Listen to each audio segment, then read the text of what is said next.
1971 সালের 16 ডিসেম্বর পাকিস্তানি হানাদার বাহিনীর হাত থেকে মুক্ত হয় বাংলাদেশ। লাখো শহীদের রক্ত ও মা বোনের সম্ভ্রমের বিনিময়ে পাওয়া সেই স্বাধীনতাকে নিজেদের দাবি করছে ভারত।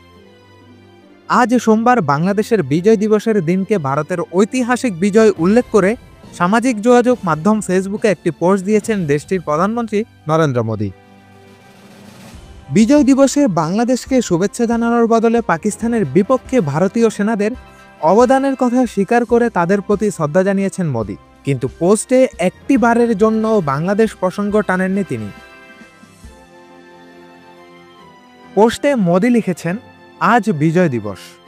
আমরা 1971 সালে ভারতের ঐতিহাসিক বিজয়ে অবদান রাখা সাহসী সৈন্যদের সাহস ও আত্মত্যাগকে সম্মান জানাই। তাদের নিঃস্বার্থ জীবন উৎসর্গ এবং অটল সংকল্প আমাদের জাতিকে রক্ষা করেছে এবং আমাদের গৌরব এনে দিয়েছে।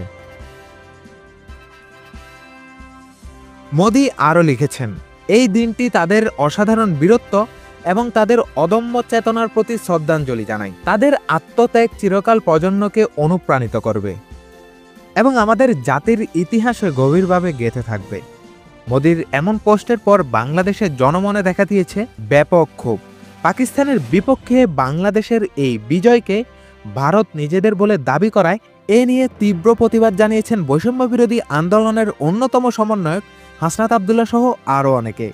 মোদীর সেই পোস্টেও প্রতিবাদ জানাচ্ছেন বাংলাদেশিরা। শাহরিয়ার তাওসিফ, দৈনিক সমাচার, ঢাকা।